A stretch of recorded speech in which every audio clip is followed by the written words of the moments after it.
The role of evidence is crucial at every stage of developing policy. There are different types of evidence. Some of these include qualitative, quantitative, descriptive evidence, experimental research, and existing evidence.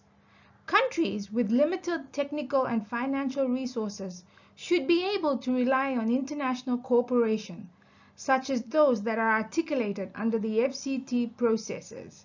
And as was said in the Philip Morris and Uruguay investment case, there is no need for a country to undertake their own studies. Also, it's important to have evidence as a way of assessing the effectiveness of a regulatory measure that's aimed at addressing a type of NCD risk. In order to design any regulatory measure, there are important considerations to take into account.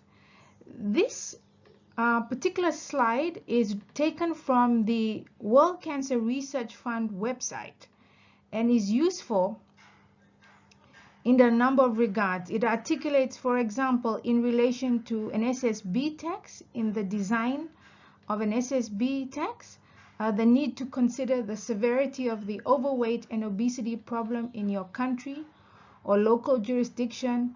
What is the evidence that shows the amount of sugar in SSBs? What is the evidence of the link between sugar consumption, weight gain, overweight, and obesity? The evidence of household purchases or sales per capita of sugar-sweetened beverages, evidence on the price elasticity of demand for SSBs.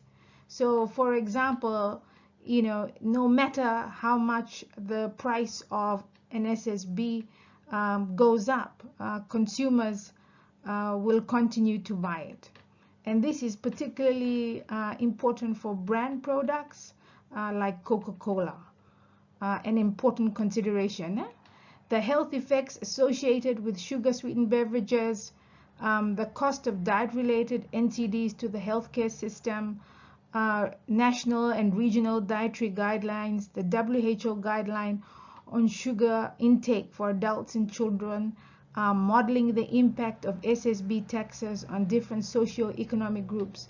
Again, this evidence is very useful in designing an NCD regulatory measure, and also serves as a way to justify to the decision makers why it's important to take up that particular regulatory measure.